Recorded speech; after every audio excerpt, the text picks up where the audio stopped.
Welcome to Algorithms Live. This week we have a special guest, Lewin Gan. Some of you may know Lewin from his Top Coder and Code Forces writing. He's written a large amount of problems. He also contributes problems to USACO. He participated in the USACO camp when he was in high school. He's an NAIPC judge and ICPC judge just in general. Really a large part of making NAIPC improve the last few years. He's added a lot to that contest. He's also competed in ICPC himself for UC Berkeley, so University of California, Berkeley. And he's an engineer at Dropbox currently. So pretty exciting stuff. So Lewin, thanks for coming on the show. Yeah, thanks for having me. Thanks for the nice introduction. Yeah. So I wanted to ask a little bit about how you came into problem writing. Oh, yeah. So I guess it started around after I competed in ICPC. So like I went to World Finals, and then our team didn't do that great. So I came back and I really wanted to train to become better for the next year. So I found as a result, like I got a lot of problem ideas by like reading a lot of problems, and then just like getting new ideas that I haven't seen before in like contests before. So like I think my first contest that I set was for like Top Coder in like the summer of 2014, and like that went really well. Like I really enjoyed that experience. Then I just kept doing it after that. So even though I didn't make it to ICPC again after that, like I just kept problem writing and just being involved in the community. So yeah, awesome. I guess like, that's how I got into it. Pretty cool. And you've written some pretty cool problems. We're only going to get into a few of them, but just you can look on Top Coder for his handle is LG5293, or you can just look Lewin on Code Forces and you can just see some of the problems he's written and try them out and have fun solving them. Yeah. I've written a lot of problems, so it's hard to choose good ones. But I guess this episode will go over some of the geometric ones, which I think is pretty interesting. So that'll be fun. Awesome. And since it is geometry, I'm going to change the background here. I've got this graph paper mode, I think that's going to be fun. It'll be a little easier to see all the geometry as it's coming flying by. So I guess we can start with this segment cutting problem. It's pretty neat. So you could explain what's going on in this problem? Okay, yeah, sure. So the problem statement is pretty short. So basically, I'm given some points in a plane. Between each pair of points, I'll draw a segment in between them, and I'll assign a value to that segment. So the value of the segment is equal to the squared Euclidean distance between them.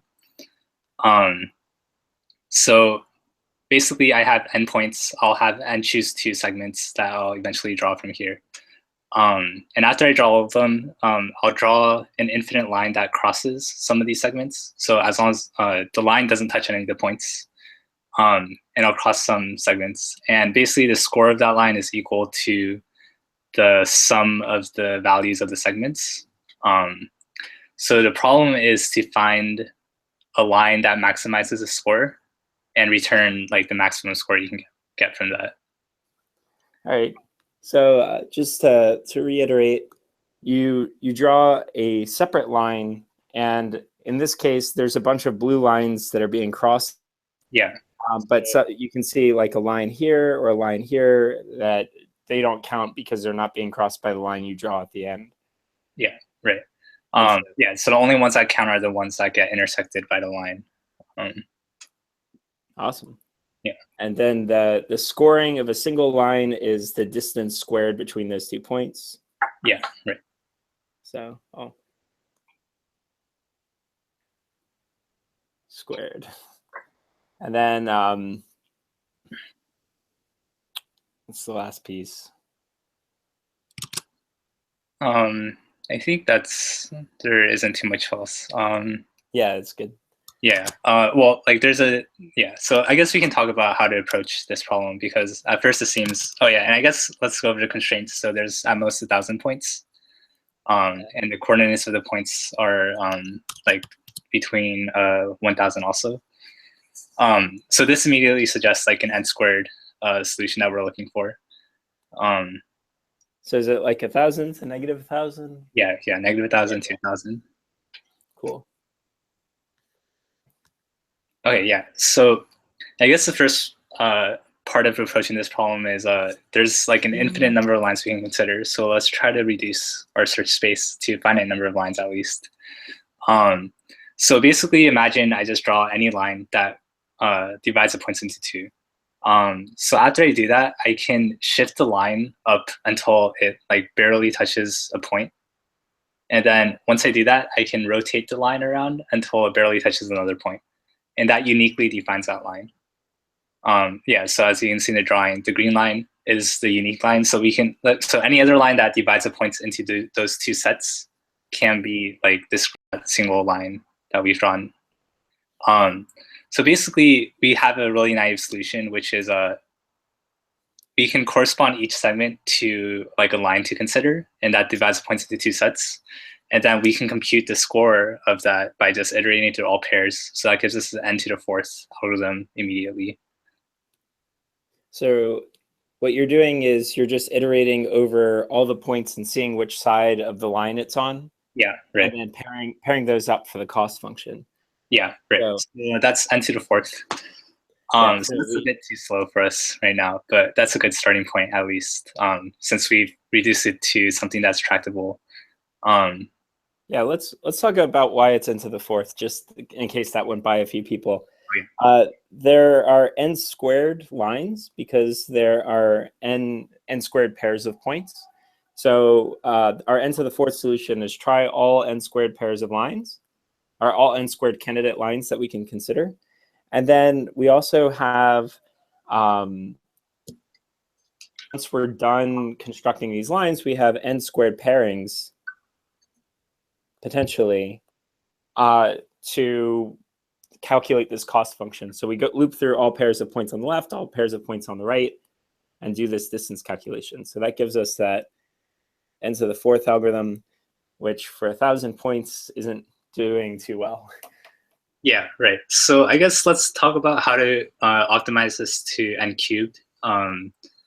So n cubed is a bit, like this is probably the biggest jump of the problem, I think, because it involves some algebraic manipulation and looking at like the actual, like how we actually compute the square function. So after we divided the set of points into, after we draw the line, we divided the set of points into like a left side and a right side. So it's helpful to like write out the formula for like what exactly, like what our formula computes for that, right? So it's going to be like the sum of points in the left side. And so it's like a double sum, one on the left, one on the right, and then it's like the distance squared, right? So I can do x1 minus x2 squared plus y1 minus y2 squared. Yeah, right. So the thing to notice about this formula is that the x and y coordinates can be treated independently because so this is like the squared Euclidean distance, and since we're taking like the sum of two things, like we can split up the sum into like two separate double sums. Yeah, so what we'll see next.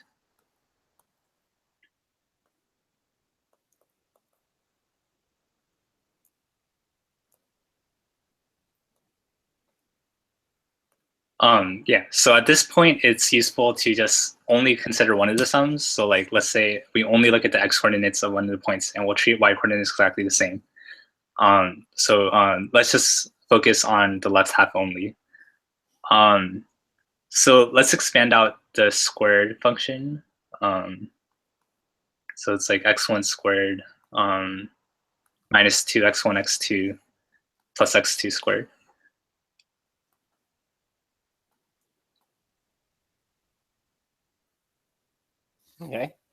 Okay, so we can take the double sums of each of these terms individually, and that will give us our final sum once we add them all up. Yeah, so you're basically doing this trick again, except on each of these terms. Yeah, right. Cool. Yep. So, for example, like the first term, like the x1 squared, our double sum evaluates to like the sum of the squares of the x coordinates on the left side times the number of points on the right side. Right. So you had a way of breaking this up function-wise, right? Oh, yeah, right. So, yeah, so at this point, it's useful to define a function. So let's call like f like subscript I of like a point set p, like capital P. So this is equal to the sum of x to the I, where like x is a point in I, yeah, or like xj in p, just to use a different number, or Are they both in P? or sorry, just a single sum, like xj and p, Okay. Yeah. of xj to the i's power. Xj to the what power? I's power. Okay. Yeah.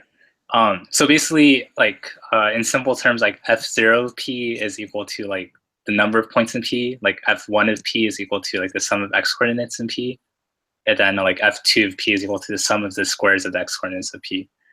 So we'll need like f0, f1, and f2 in particular.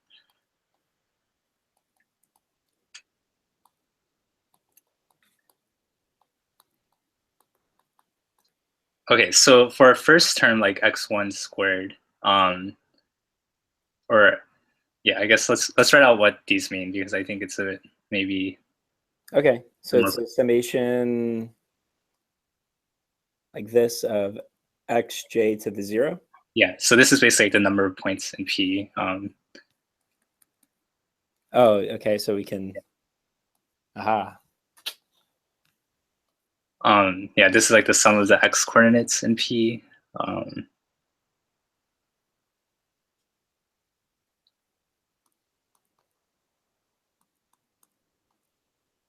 So it's just the sum of the x coordinates. So we can basically drop that one. Yeah, and then the last one is just the sum of the squares.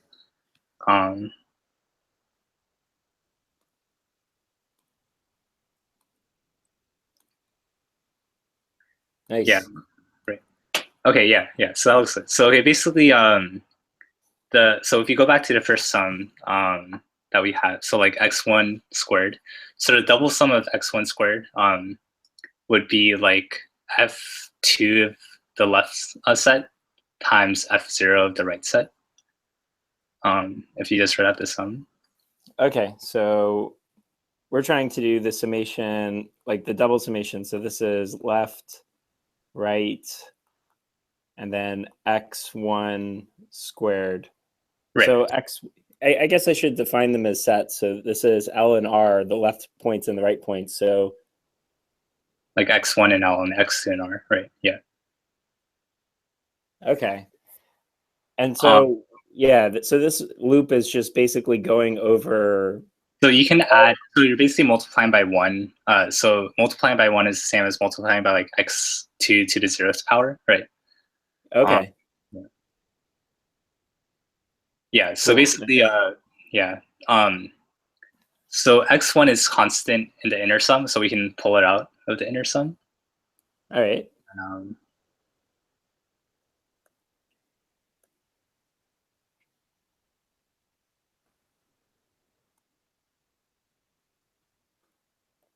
And that's coming out to 1.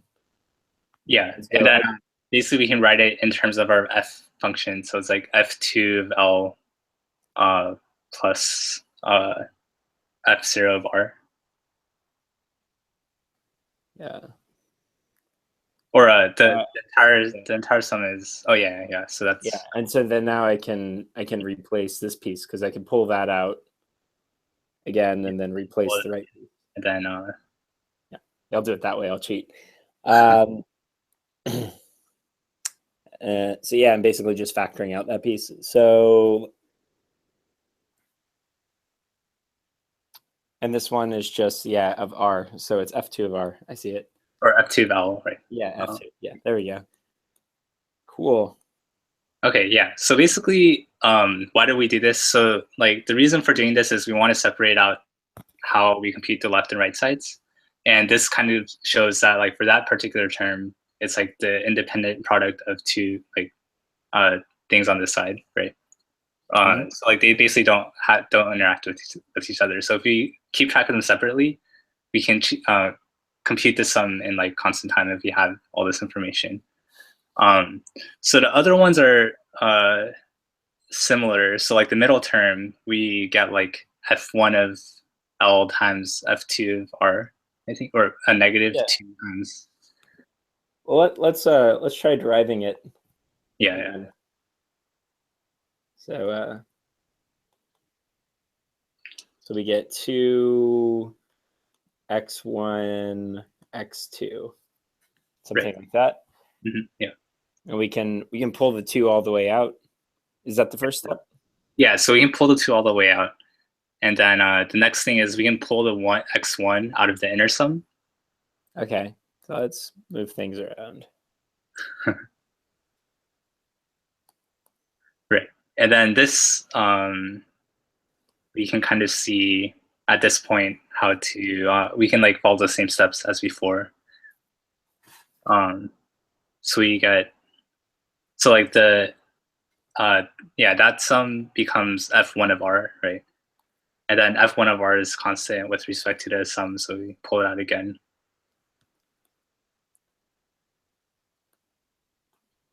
So that's f1 of R, and then I can pull that all the way out front because it's already derived. So I get 2 times f1 of the right set times the summation of x1 of L. Right. Yeah. And then at that point, we can replace L with f1 of R, f1 of L. I mean. Yeah. Yeah. So f1 of L. Right. Cool. And then x2 is very similar to x1. So I guess we can leave that as an exercise for our viewers. Okay. Yeah. Yeah, that's fine. So I think, yeah, so basically what we should get is, I think, f0 of R times or f0 of L times f2 of R. Yep. And you can see the similarity between that and this. Basically, the sets are swapped for x2. Very cool. Okay, yeah. So yeah, let's rewrite the sum in terms of the f functions. So like we don't have the summations anymore. We only have these f functions. So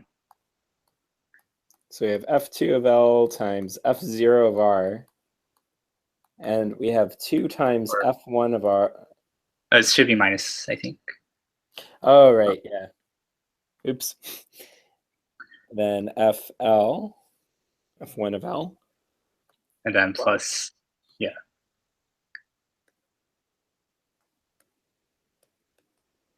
Nice. Okay, so basically, once we divided the set of line, or so once we draw our line, we divided our set into two or we divided our points into two sets, L and R, and we can compute these sums in linear time. So this immediately gives us an n-cube solution. Okay. Evaluate using this. Oh, okay. So you're basically our previous n to the fourth solution, we're still using the n squared lines. Right. Except now what we're doing is we don't have to do those complicated all pairs of points. Right. We can get this down by going to every single point and then computing these functions for all the points and then multiplying this one equation out once we compute all these functions. Because we can compute these functions in linear time. Right. Nice. So you'll need to do something similar for the y coordinates also. So basically in total, you'll need to keep track of 6 different variables, but all of them can be computed in linear time, and that gives you an n-cube solution. Yeah, okay. So you just need to handle this side, but it's exactly the same equation-wise. Yeah, right. Nice. Okay, yeah, the last step to get from n cubed down to n squared, or more specifically n squared log n, is we use the idea of geometric sweeps to reduce the amount of computation we do. So the idea is a lot of these things have like the same thing, like information in common. Like we don't want to. So basically, the Anycube solution is kind of like slow in because we need to recompute these f sums like over and over again from scratch every time we choose a new line. So what if we had a way of like, moving a point, like a single point from one set to the other set? Like that changes very little in our sum, but then if we can find a way to iterate through all our lines while like not making that many changes for points, like which side it lies on, that will give us a faster solution. All right, cool. Or yeah, I guess, does that make sense? Or maybe you have a better way of wording. So you're talking about the radial sweep for looping through these lines and only having one change. Yeah, right. So I think the target is we don't want to change that much as we're looping between the lines. So like basically, I think we can't get away with iterating to all the lines. It's we had to look through all the lines to know like which one's the best one for this particular problem. So we just need a smart way to like loop through all of them while like not recomputing everything from scratch.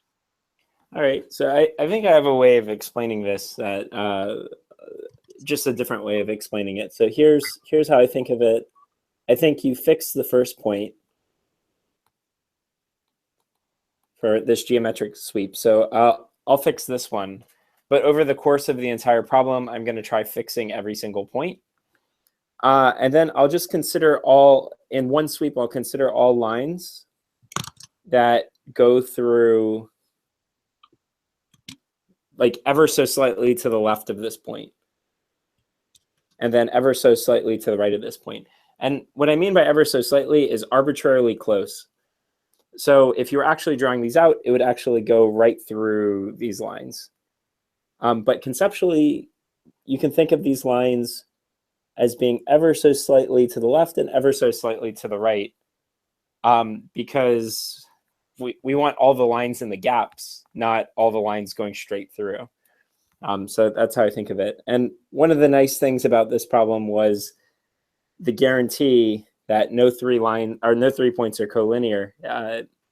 Otherwise, it would be much harder to handle all those special cases. So the thing you'll notice is if I go through these lines in order, one point goes from being on the left side of the line to being on the right side of the line. So at most, one point changes. And so when that point changes from the left side or the right side, if we can figure out a way to rework our functions, so our f of I of L and f of I of R, and so we have three of these each for L and R, and then we have the same thing again for Y. So it's a total, what is it, 12 functions that we're keeping track of? Yeah, 12 different variables that we're keeping track of. Yeah, but I guess it's easier to only focus on the x coordinates for now. Yeah. Cool. So I guess we can think of it in terms of what changes when a single point changes. So we can look at f0 of L and f0 of R and see what changes when we move from this point being on the left to this point being on the right. Right. Yeah. So this point is currently on the initially it was on the left, and now I run through it. It's because our very first trial was everything was on the left, and now we try it's off to the right. So f of 0 has one less point now. So I guess we subtract it. And then f of R has one more point now, because it's basically keeping track of the points so far. Am I right there? Yeah, right. Yeah, that's correct.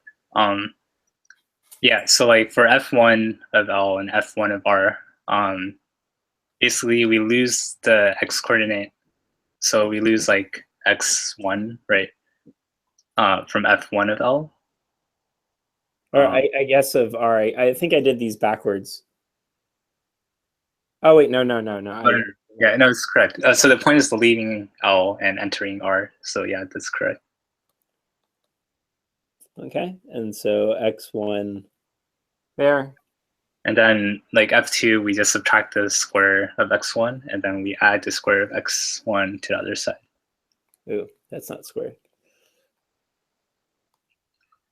Nice. Yeah, so basically,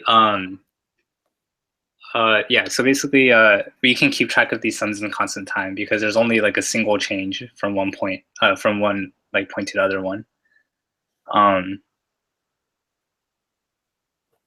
right. Yeah. So I guess the only thing that we have to consider is how we're putting these points in order as far as moving them from left to right. So we fixed the first point, and we're going to try all points. And Yeah, so this is going to be that n log n piece. Yeah, so the sorting takes n log n, and then we're trying every center point. I guess another tricky part of this problem is if your center point has like points behind it, right? Like you drew them all in the upper right quadrant right now, but is there some in the lower left quadrant? It might get a little bit more complicated. Yeah, so if you like consider that center point, yeah, basically, we need to keep track of like when points enter the left side and leave the right side, and vice versa also. Yeah, that's important. Let's do roughly a case. So maybe I'll draw out a few more points that are a little more complicated.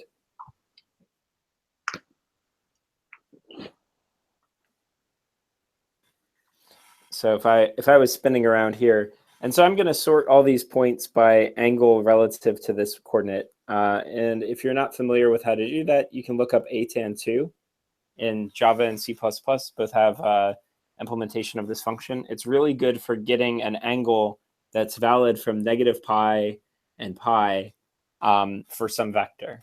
So I can make a vector out to this point. I can plug in y for the first coordinate of atan2 and x for the second coordinate of atan2 on the delta vector. And then I can get an appropriate angle. So the angle back here would be negative pi. The angle down here would be negative pi over 2, and so on. So it's pretty smart. It's valid 360 degrees around. So, all right. So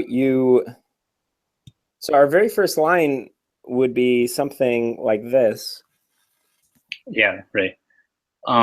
So at this point, we can just do like the naive calculation of what the score of this line is, or not the most naive, but like the way we did in our n-cube solution, where we can just iterate through all the points and classify them as left and right initially. So we can do that first. And then afterwards, as we're doing the sweep, we want to only like change one point at a time. Okay, so I'm guessing you use some kind of two-pointer method here? Yeah, we keep 2 pointers. So one pointer points like 180 degrees from the other pointer. Yeah, so as we're rotating around, we move the second pointer over and like add those points as necessary. So a useful trick is you might want to add 2 copies of each point into the sweep, one at the original angle and one at the angle plus 2 pi. So that way it'll get considered added as we're like rotating around, like from the backside of the line. Couldn't you also just keep track of the position of the second pointer, but mod n? Yeah, I mean that's another way to do it too. I guess it's like more of an implementation trick than anything. But yeah, I mean, I personally find it a bit easier just to like not worry about modding things. All right. But yeah, I mean, I think like that's a valid way too. That should work, I think. Yeah, it's funny. I actually tend to do it the mod way. So, but I've seen the doubling trick in several different contexts. So whenever you're dealing with circular structures, I think the 2 best tricks are the mod trick and then doubling your sequence. And it really just depends on the problem, I think, which is easier. Yeah. I mean, I think either way is fine for this problem, so it doesn't really matter too much. Yeah, so basically, yeah, the trick to see why this is linear, so why the entire sweep is linear time, is that the point can only get added into the left side at most once and added into the right side at most once. So like as we're rotating around, the line passes over that point at most twice. So overall, it's linear time. Yeah, and you kind of have to look at the aggregates too, because if you draw out a bunch of points, so if I drew out a bunch of points like this, right, and I was doing my sweep, and so I'm doing my 2-pointer. So here's my second pointer is over here, and then I move this around. So now my second pointer is over here. But then when I move this point around, it's processing this whole batch of points and now moving the second pointer over here. But that's perfectly fine because the sum over the entire problem of how many times it moves is going to be at most 2 times n. Yeah, right. So this is kind of like amortized analysis. But basically, as we're doing the sweep as we go around, things don't change too much, I guess. That's the intuition. Cool. And so we're brute forcing all n points. That's the first piece. And then we do an n log n sort to get the points around whatever our center point we chose was. So we have to sort them by angle. And then the sweep is really just n. But we can think of it as like n times 12 because we've got a lot of cost functions to do. It's still order n, but sometimes those constants matter if you start to get, like if the constant gets really big. It's not too bad in this problem though, and n log n is still that dominating factor. So we get it down to n squared log n. Yeah, and this happens to be fast enough for this problem, so that's the intended solution. Cool. Yeah, yes. Yeah, so everyone should go try implementing that one. It's on Topcoder. It's called segment cutting. Yeah, there we go. So we have a second problem that you wanted to go over. This Hong Kong draws a circle.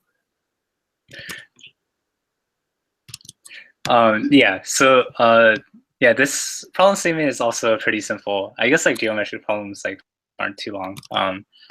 But the idea is we have some points on the plane.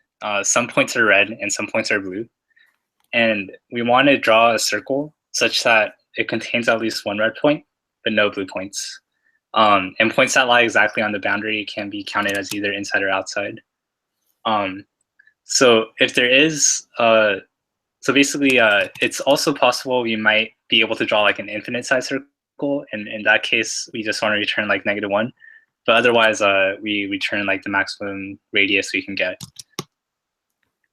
So for this example, like we can draw like, if you make a circle with infinite radius, it basically becomes a line.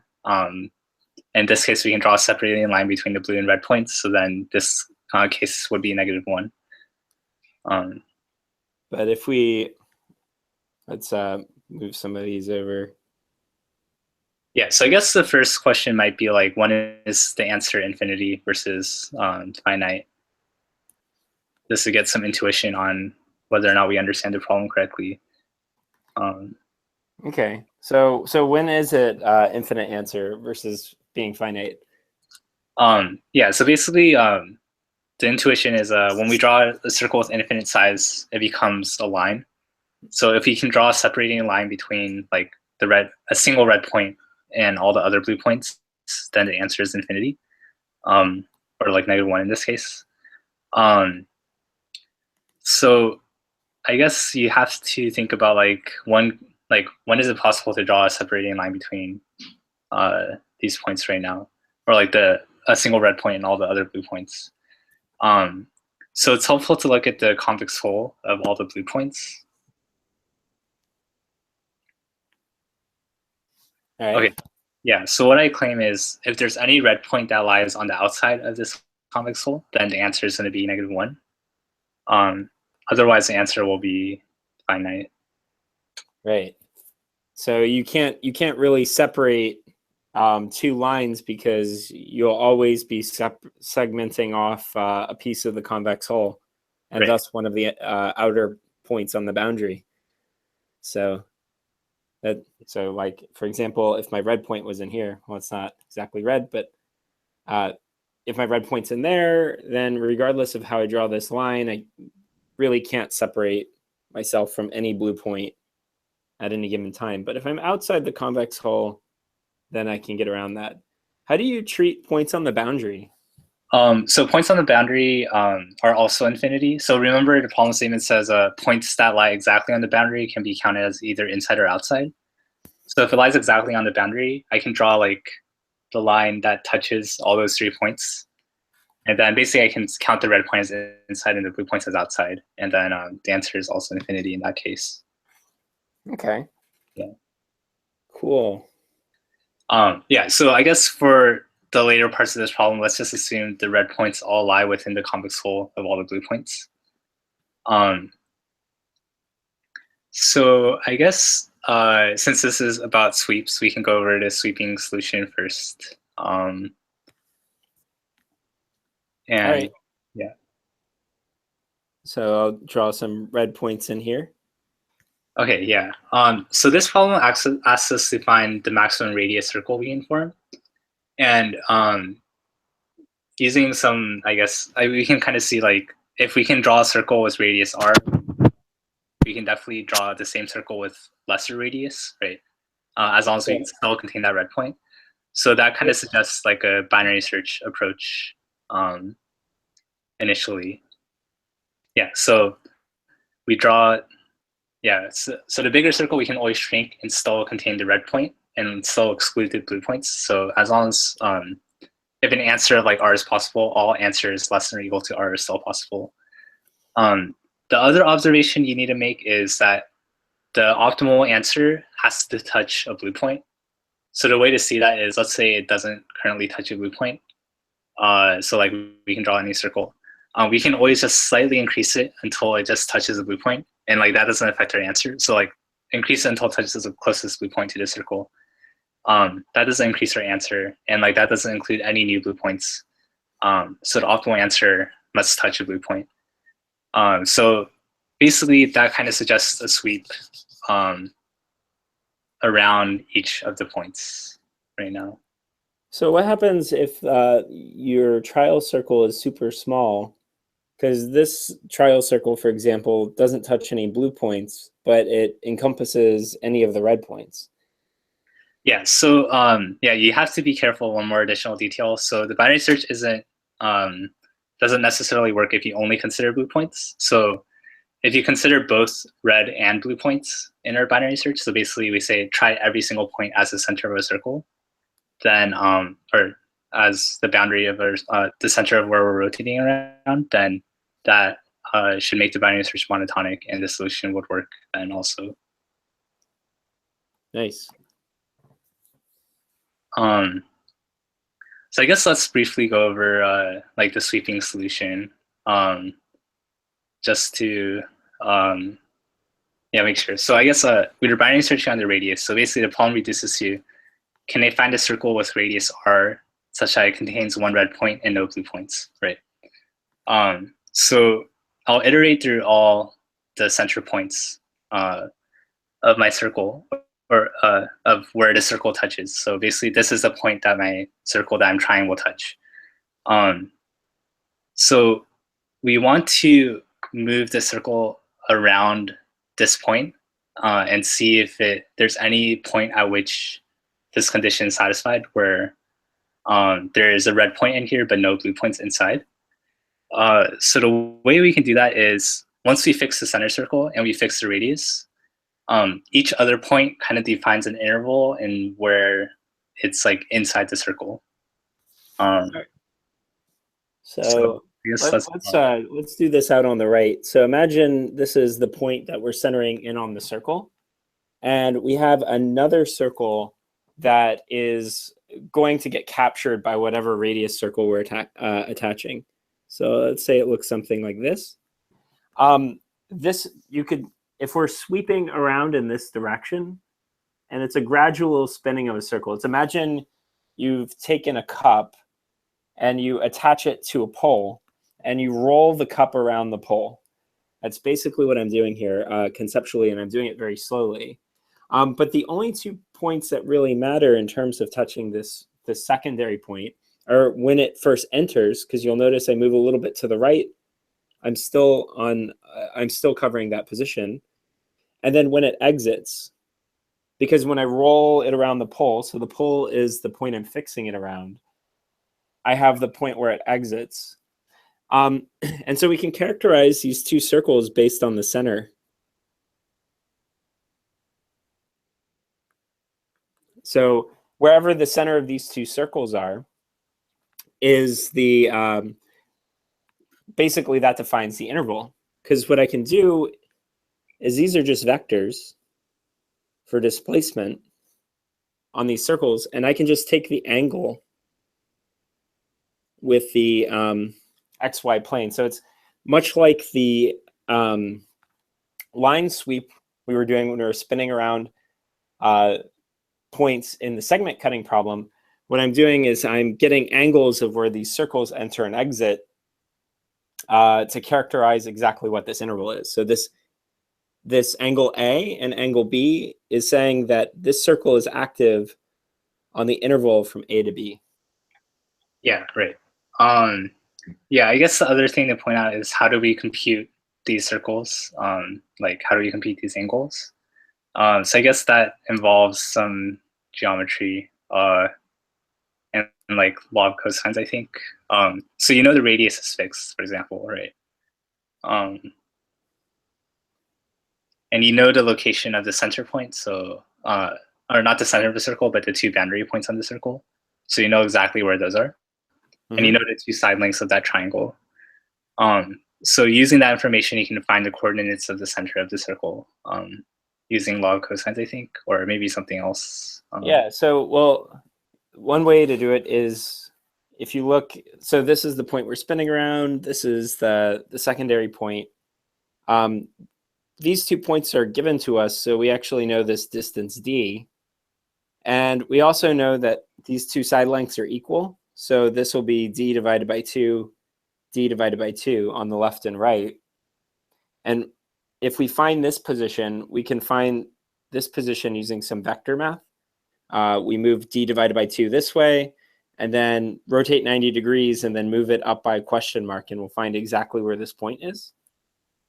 Yeah, that's one way you could, if you actually wanted the location of the circle, that's how you could get it. You could also do some trig to find this angle. So you could take the center point to the other position, find this angle with the plane using a tan 2, and then subtract out this angle right here for the triangle. And I think that's, my trig has failed me. It's like d divided by r2, and then cosine inverse, something like that. Yeah. And then you can find the angle, the other angle to like go in the direction of and move r units in that direction. Cool. Yeah. There's also another way you can do this as well. I'll talk about, I basically just want to briefly talk about this, is if you have 2 points and you're trying to find the circles that touch these 2 points of radius r, well, so I basically want to find this circle. What I can do is I can expand these 2 circles to be circles of radius r. And now the lengths here, this is going to be length r. Where these 2 circles intersect will be the circle that touches the boundary. So this is an inversion trick. Well, not the inverse of geometry inversion, different kind of inversion. But right. You can, yeah, it's expanding circles or contracting circles. It's a common trick if you have a problem on circles and you want to make it a problem on points. You can expand and contract circles to make your life a little easier. So if you have some circle intersection code, you don't have to work out the math. You can just use that to solve this, but it's overkill. Yeah, so that's how to compute the two circles. So from the 2 circles, we can get the 2 angles. So this basically reduces to a one-dimensional problem. So on like a real number line. So basically, on a circular number line, actually, to be more specific, so we're given some red intervals and some blue intervals, and we want to know, is there any point that contains at least one red interval but no blue intervals? Yeah, so I guess that's a better way of drawing it on a circle. Yeah, so we can put, so these are the angles of when the red and blue points are active. So imagine this is the center. I'm turning it into 1D problem, but it's kind of like on a circular structure. I guess alternatively, you can think of it as a 1D problem on a number line with a bunch of intervals you want, but they're red and blue intervals. But it's just doubled in length. Like I could use your doubling trick again. Yeah, you can use the doubling trick in this case, like copy the intervals twice this time, and then do sweep and see like so basically this is just like a normal line sweep through the intervals and just see if there's any one segment which contains at least one red interval and no blue intervals. So on the circular structure, this would be one and this would be one, right? Right, yeah. Yeah, cool. Do you want to talk a little bit more about the details of how the sweep works? Or I guess like what part specifically? So we need to do the sweep in linear time, right? Oh, right, yeah. So basically we keep track of when the interval, so for each point that defines an interval of when it like enters the circle and when it exits the circle. So we can kind of separate those two events. So we store all these events in like some like a list, and then we sort the list by their position. So basically we separate at the start and end and put them into like two separate like things, and then we sort them all. So basically we'll sort the events in order. And we keep track of whether it's like a red event or a red segment, like a start of a red segment or like the start of a blue segment. So I guess we could walk through this example on the right. We'd be sweeping through from left to right, and we'd see that this is the start of a red. yeah. What do we keep track of? Number of red lines? So we need to keep track of both the number of red lines and the number of blue lines, right? So you need to keep track of two numbers here. Okay. And then we'd move forward. So initially our counter would be 1. We move forward here. Our counter ends up being 2. Yeah. And then we leave the interval again, or like we leave the red segment. So then it decreases by 1. So now it's 1. And then I guess I'll keep my blues over here because we just saw blue. Yeah. Blue So popped up. by 1. So this is blue. This is red. And then we lost both our reds, but then we gained a blue. Yeah. So what does it mean when a red segment ends precisely when a blue segment begins in terms of our problem? So remember, like things that are exactly on the boundary can be counted as either inside or outside. So in that case, we can process all the well, I guess it depends. So for red points, like we want, like the intuition is we want to include them as soon as possible because that gives us like the most chances of like finding a positive answer. So like we'll process the red enter events first. Then we'll process like the blue exit events because I guess it doesn't matter which order we do those two in, but we do like the blue exit events, and then we can do like blue enter then red exit in that order. Basically, like we want to prioritize like having red segments inside of our counters, so we try to prioritize those enter events first.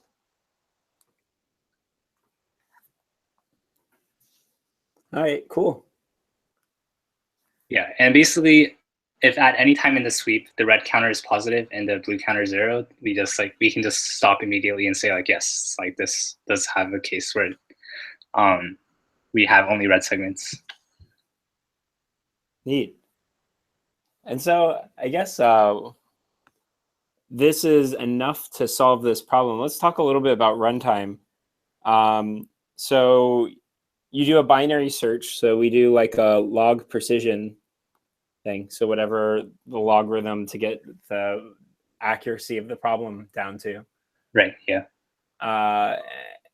And then... So basically, for each iteration in the binary search, we need to pick the center point. So that's O of n, and then we do sweep. So we still need to do the sorting. So that's like n squared. Or the sorting is n log n, and then the sweep itself takes linear time. Yeah. So it's this piece is for the binary search. So however many iterations to get an accurate enough answer, and this is for the sweep around the circle once you break this thing into intervals. Yeah, right. So actually, like, I remember reading after the contest like an interesting blog post saying that you can reduce the number of iterations of binary search to like log p by using some weird trick. I guess I can link it afterwards. I don't think we have enough time to go over right now, but I thought it was interesting to mention.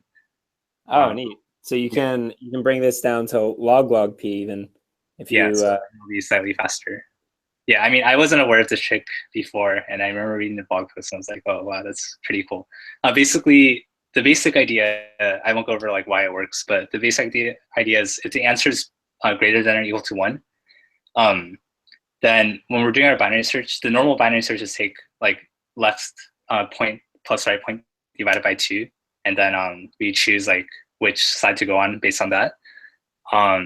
But if you want to get an accurate answer in fewer iterations, we can take the square root of the left point times the right point, and that allows us to do fewer iterations and get like a higher precision from that. It's a bit complicated, I think, to describe why it works exactly right now, but I thought it was interesting to mention. Cool. I'll definitely have to read through that blog post because I want to know why that works exactly. But basically, I guess the intuition is it has to do with something like how you compute like the absolute or relative error. So when the answer is bigger than 1, we use relative error, and then that allows you to do some weird things to like do fewer iterations. So I guess we can move on to the other solution, right, to this problem. Yeah, inversive geometry solution. This is pretty cool. Yeah, so inversive geometry. So actually, I wasn't aware of this solution when I came with the problem. So when I came with the problem, I thought of this line sweep solution. Like some of the testers found the inversive geometry solution and said like, oh, actually you can get rid of the binary search completely and just do it in n squared log n time. And yeah, I thought it was pretty cool. So I think we can go over it. I think it's pretty advanced though. And I haven't really like it, but yeah, it's interesting to mention, I think. I think we should definitely go over first like how inversive geometry works and like the baseline idea of how to attack problems with inversive geometry, because I don't know if everyone that's watching has seen inversive geometry before. Let's go over like an introduction for it. I don't know. Do you have a good explanation for it? So I'll talk a little bit about the Apollonius problem, because I think that's the main motivation for inversive geometry is like anything with the Apollonius problem. And the idea behind the Apollonius problem is you're given 3 circles, and what you'd like to do is you'd like to find all tangent circles to those 3 circles. And they can do weird things like include circles or exclude circles. I'm not really drawing that one very well. But you see how these 2 are on the inside and this one's on the outside. And it turns out there's 8 solutions to 3 sets of circles here. There would be 8 possible ways. And it basically is for every choice, you can include or exclude a circle and you get that. So for inversive geometry, circles, lines, and points are all the same thing. So a line is a circle with infinite radius. You can keep its center is at infinity. The radius of the circle is infinite. We also could consider a point as a circle because it's a circle with 0 radius. And then, of course, a circle with any other radius in between is a circle itself. So the motivation here is to basically bend space so that there's a circle maybe you don't want to deal with. You can turn it into a line. So you can basically think about bending space, like imagine expanding a circle out to be a line now. So it's expanding in radius. Everything around it is warping. and then you end up getting a line, and then certain problems are easier to solve in the inverted space. I don't have a good way of drawing the animation of the bending. But then you can map back where the point was in the inverted space back to the original space, and that's the solution to your original problem. So that's inversive geometry in a nutshell, but I like your definition for how you do the space bending. So you can go over that a little bit. Oh yeah, so I guess let's go over like the actual mechanics of what this means. So usually when we take an inversion, we like choose like a center point to take the inversion about. So we choose a center point, and then we can draw like a unit circle around that point. So we'll call that like our inversion circle. I don't know if there's a better, more official term for it, but that's kind of how I think about it. So basically, when we bend the space, we want to basically map points that are outside the circle into the circle and points inside the circle out. Yeah, so let's draw another point outside of the inversion circle. So basically, this point will get mapped during the inversion to a point inside the circles. So the way we find that point is we draw the ray from the center point to that outside point. And then we draw another point on that ray such that the product of the distances to the center point is equal to 1 in this case, I think. So let's get, I'm going to expand my circle out. It'll still be a unit circle, but it'll help us. Oh yeah, just see what's going on. Yeah. Yeah, so that was 4.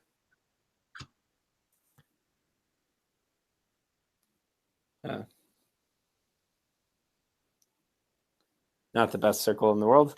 But we have this ray, and you could call this distance d, right? Yeah.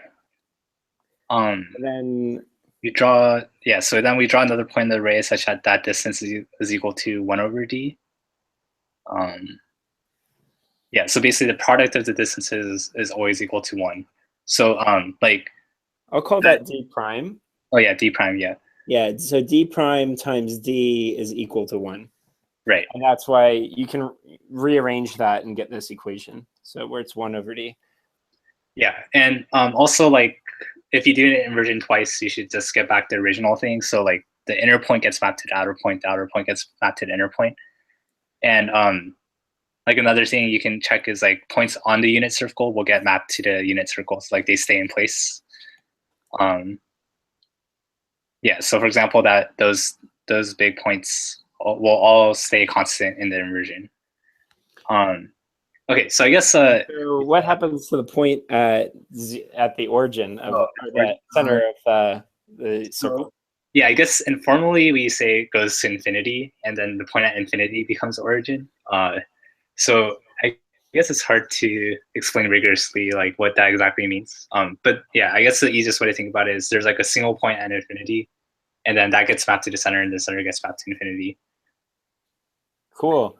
Yeah, another thing too is that for anyone that's watching, if you ever study projective geometry, this idea of having points at infinity is really attractive because you always have intersections.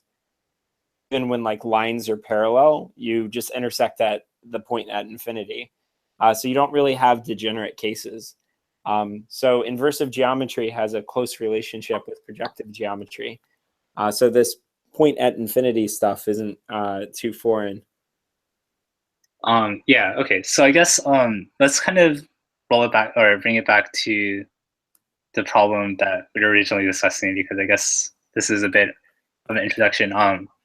So like why would we want to do inversions? So inversions, the point is it maps like circles to lines, or like to like simpler object like lines and points. So the goal kind of is, what we want to get out of this is saying like we want to simplify a problem to like only about lines, and like if we can do that, like then our inversion like has been successful in a sense, right? Okay, so I think it's useful to kind of see what would happen to, so we know what happens to individual points under inversion. So let's see what happens to a circle that passes through the origin under an inversion. So that one will be a bit more complicated, but we can work out kind of what it looks like. So let's maybe draw it a different color just to make it clear it's different from the inversion circle. Okay, so we've got our inversion circle is black, and this red circle with a red center is our circle that's passing through the origin of our inversion circle. Right. Okay, so let's see what happens to this red circle after we take an inversion. So let's just look at the boundary because that's the easiest thing for now. And we take the inversion of each individual point on the boundary to get the new one. So as I said before, like points on the unit circle, on the inversion circle will stay on the inversion circle. So like the two red points on the intersection of those two circles will stay where they are. So the next step, I guess, is a bit harder to justify, but all the other points on the boundary will map to the straight line passing through those 2 points. Yeah, so this is where it's kind of neat to think. So let's zoom in a little bit. This is kind of neat where it's neat to think about this point is this circle is passing through the center of the inversion circle. So that point's going out to infinity. So it's just shooting at the endpoint of this line that line that goes out to infinity. And so recall that all of these points that were originally on the inside of the inversion circle are now out here somewhere. So like out mapping to outside the inversion circle. And everything that was on the inversion circle outside, or on the red circle outside the inversion circle, is now in this little tiny chunk in the middle of all the points inside. So it's kind of a weird thing to think about. So you could say, Yeah. So basically, if we just follow the rule where we draw like a ray from our like origin to the boundary of the circle, like we can check that like the distance, like the product of the distance from the line to the boundary of the circle is equal to 1. Okay, so if you drew a line like this point right here versus this point right here has so that the boundary or the product of those two distances should be equal to 1 under the rules of our inversion. Yeah, something like that. Cool. Yeah. So then that's basically what happens to the boundary of a circle. So the boundary of the circle gets mapped to a line. What happens to the inside of a circle? So basically the inside of a circle intuitively should map to like a half plane, like one side of the line, either the top side or the bottom side. So we can kind of see, like, just to check which side it should be on, like if we consider slightly, or like, yeah, if we consider those points, like where did they get mapped to? They should get mapped to, I think, above the line, or yeah. Well, yeah. I think a really easy one to map would be a point on the unit circle, because it doesn't move, and you can see it's on this side of the half plane. Yeah, so basically, yeah, I guess this is a bit harder to see, but like the inside of the circle gets mapped to the top half plane, like all the points above that side. So this kind of shows what happens to like the circle and its interior under the inversion. It maps to a half plane that doesn't contain the origin right now. Okay, yeah. So I guess what we should try next is trying to map this back to the original problem we had. Yeah, so for original problem, remember one of the observations we made was the optimal circle must pass through a blue point, right? So basically we can try to do an inversion about each blue point, and then we can try to see what's the new problem we're trying to solve after inversion. Okay, so if I have this blue point out here, I can take the ray from the origin and it gets mapped somewhere in here. But as we saw, if it's outside the circle, it gets mapped to this side of the half plane. Right, yeah. So there's my blue point somewhere over here. Right, yeah.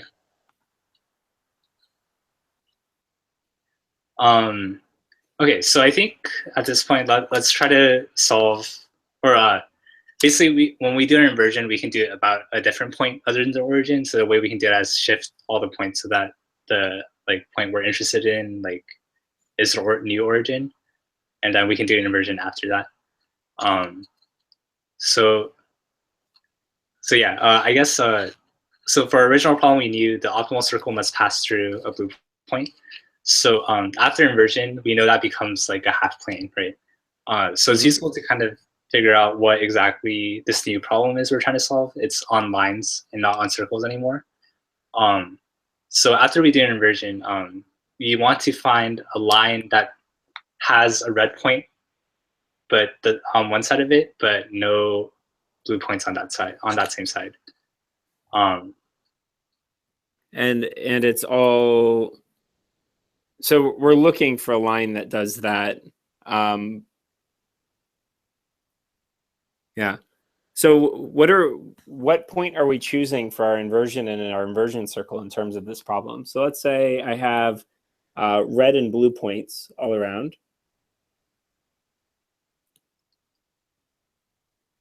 Right. So maybe this is not the best example because it's got blue points on the outside.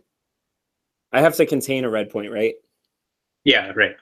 So the first step would be to do an inversion about a single blue point. So we know the optimal circle has to touch a blue point.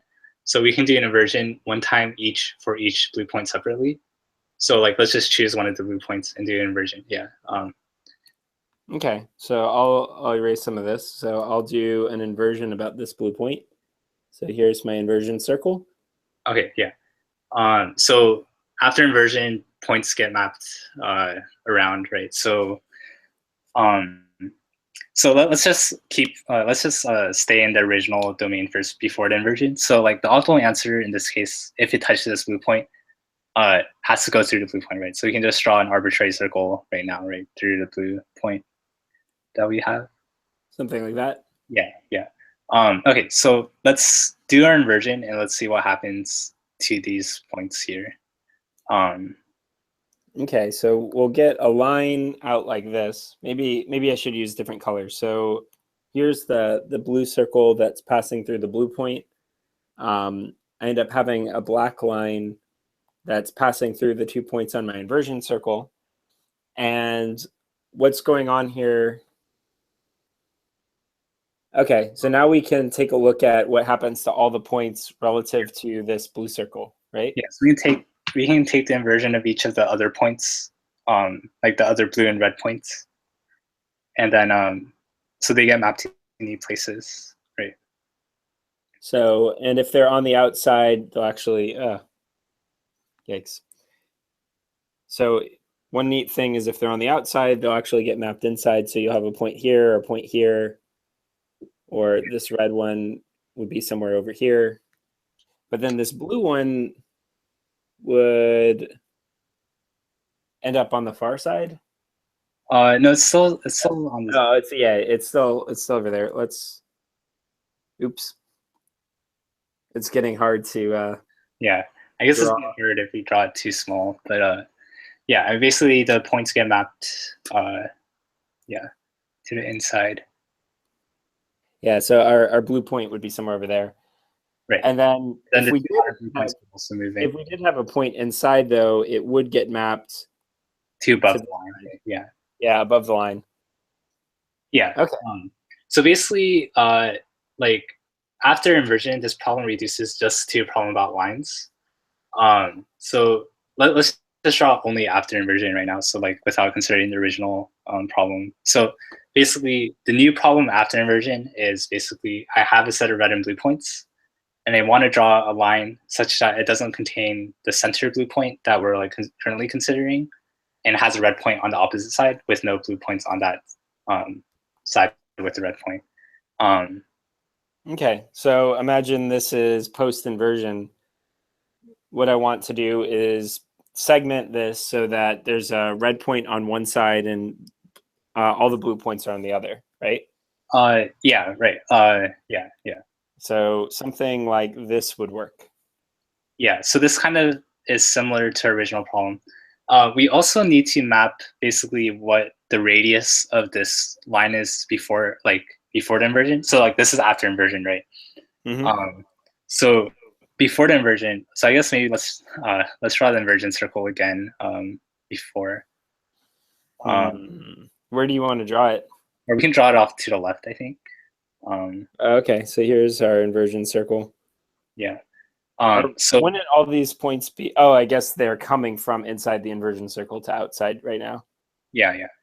Okay. So I mean, basically, we want to draw a line, but we want to have like how good is the line. Basically, remember in our original problem, we wanted to maximize the radius of a circle. So our new problem, we want to somehow have some quantity to like maximize or minimize over for the line, right? So basically, so let's draw a circle passing through the center of the inversion right now. And how big do you want it? I guess it doesn't matter too much. Okay, so I'll take that one. That looks good. Yeah. Okay, and then let's draw like the thing it gets mapped to after inversion. So after inversion, it gets mapped to the line crossing those 2 points.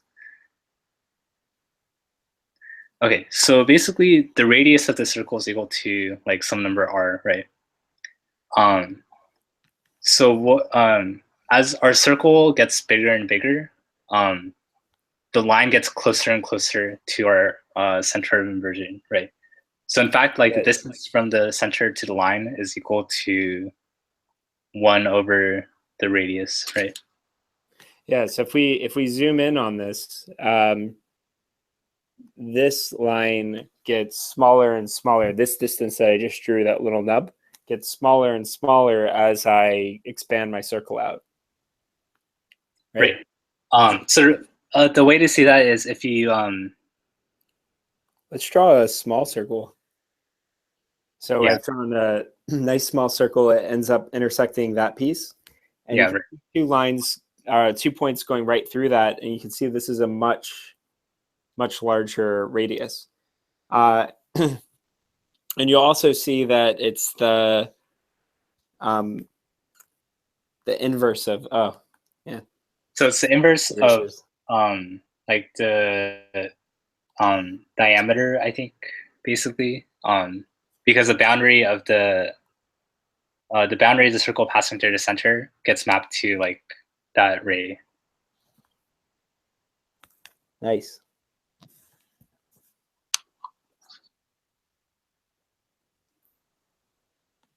And so in terms of this problem, your separating line, because you're definitely going to have some kind of separating line,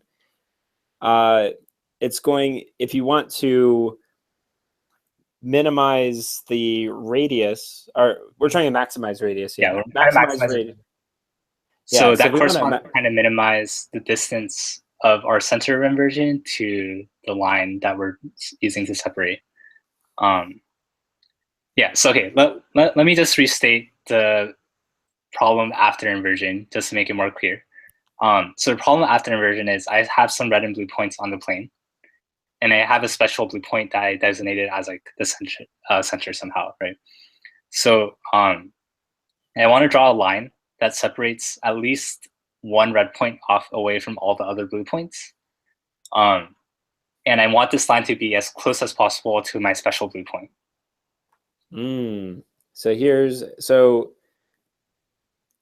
you're making the center, or the blue point, the center of your inversion circle. Yeah, so I chose some blue point as in center inversion, right? So I did an inversion around that. And basically, the closer the line gets to this blue point, the bigger my circle is in the original problem, right?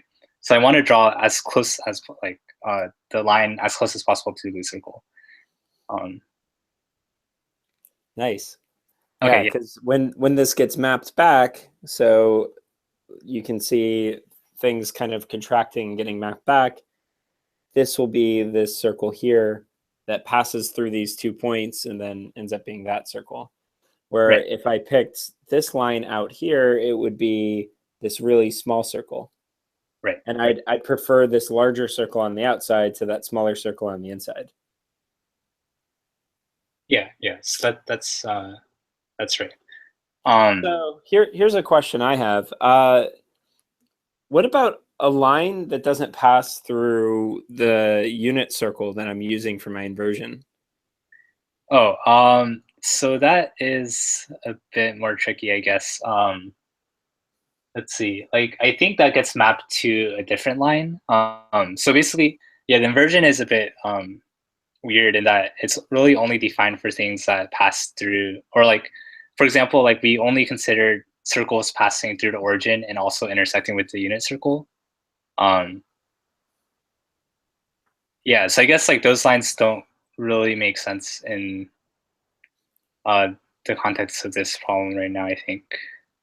Right. Well, I'm thinking if you just choose a unit circle where all the points are on the outside of our inversion circle, like if you guarantee wherever our inversion circle is, so let's say if I guarantee that all the other points are on the outside of it, well, they're all going to get mapped to a point on the inside of the inversion circle, right? Oh, so if you choose a big, And then any intersecting line now has to pass through the unit inversion circle. oh, right. Yeah. I guess, yeah, if you choose like a bigger radius inversion, so basically like instead of saying like d prime times d is equal to 1, you say like d prime times d is equal to some bigger constant, then yeah, then basically the inversion circle will contain the other points, I think. Well, you want them in terms of the original problem, not in the inverted problem. You'd want all your points outside of the inversion circle, so they map Oh, to you want points it on the inside. Yeah. okay, yeah, yeah, I think that makes sense. Yeah, I think this detail, I'm not too sure. Yeah, I think that makes sense to me. Cool. Okay, I'm gonna definitely have to code this one because I haven't done any inversive geometry yet. oh, But this is pretty cool stuff to me. yeah, so basically for the reduced problem, it's a bit simpler because it's on lines now rather than circles. So we can kind of solve it a similar way to how we solve like the infinity case, like how we recognize like when it was infinite. So we know like the red point has to lie outside the convex hull of all the blue points. So basically, we just say that like we know the separating line can basically just touch the convex hull, right?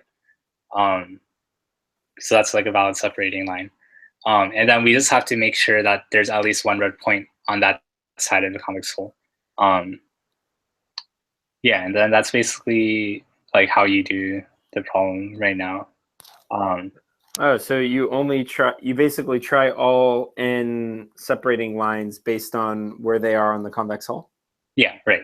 So you basically like if I have a separating line that separates all the blue points from at least one red point, that separating line must lie on the convex hull, right? Or like I only need to consider separating lines that lie on the convex hull because like all other lines can kind of be like mapped to one of those.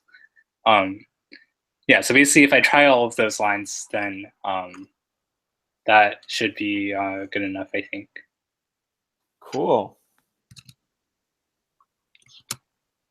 Yeah, so I think that's good enough for this week, unless somebody that's watching on the live stream has some questions. We didn't quite get to area of effect. That's another problem. That one's pretty tough if you want to try that one out yourself. It's got a lot of complicated geometry sweeps involved in that one. I did put, if for anyone that's watching, in terms of the live blog, or the algorithms live blog, I mean, there's a problem called cell phone that I linked to. And if you want something a little bit simpler than Hong Kao draws a circle to start you out on this idea of geometric sweep, that one is also a problem about sweeping a circle around a point. So this idea of putting a point in the boundary of a circle and spinning it around, so much like the solution one of this problem. Let's see if anyone asks any questions. Wow, we're viewers keep going up. It's odd at the end of the broadcast to have more viewers. Cool. Yeah, I guess So, I don't really do you have. have any Yeah, it's good. Thank you for having me on the show. I think it was pretty fun. Yeah, definitely. And I hope I can invite you on again at some point. I know you have a lot of cool problems we can talk about. So Oh yeah, definitely. Yeah, I think that would be. definitely. Yeah. So for anyone that's watching, I'll see you guys all next week. I hope you enjoyed learning about some geometric sweep ideas. And thanks again, Lewin, for coming on the show. And I think a lot of people are benefiting from this knowledge and a way of attacking problems. All right. So I'll see you guys all next week.